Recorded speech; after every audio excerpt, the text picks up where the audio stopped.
Assalomu alaykum, qadrli kitobsevar do'stlar. Yangiyo'l tuman axborot kutubxona markazi siz aziz kitobxonlar uchun eng sara asarlarni tavsiya etishda davom etadi. Bugun sizlar uchun Asqat Muxtor qalamiga mansub Buxoroning jin ko'chalari asarini o'qishni tavsiya etadi. Hurmatli kitobxonlar, xalqimizning ulug' adibi Asqat Muxtor ushbu asari Buxoroning jin ko'chalari tarixiy qissasida Buxoro jaddidchiligining faol ishtirokchisi, yosh buxoroliklar partiyasining rahbarlaridan biri, vatanimizning mustaqilligi uchun kurashgan Fitrat, Cho'lpon, Abdulla Qodiriy va boshqa o'zbek ziyolilariga g'amxo'rlik qilgan atoqli davlat siyosiy arbobi Fayzulla Xo'jayevning o'smirlik yillarini tasvirlaydi.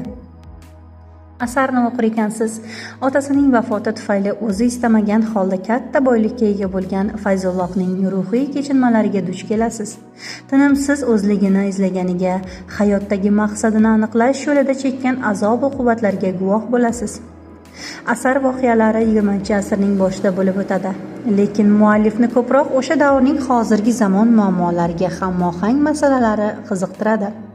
Bu muammolar asosan yoshlar tarbiyasiga aloqador bo'lgan ijtimoiy, iqtisodiy qiyinchiliklar, iymon, e'tiqod, katta maqsadlar yo'lida shaxsiy manfaatlardan kecha bilish, shaxs ma'naviyati, el-yurt mehri, vatan ozodligi, adolatsizlikka qarshi kurash kabilardir.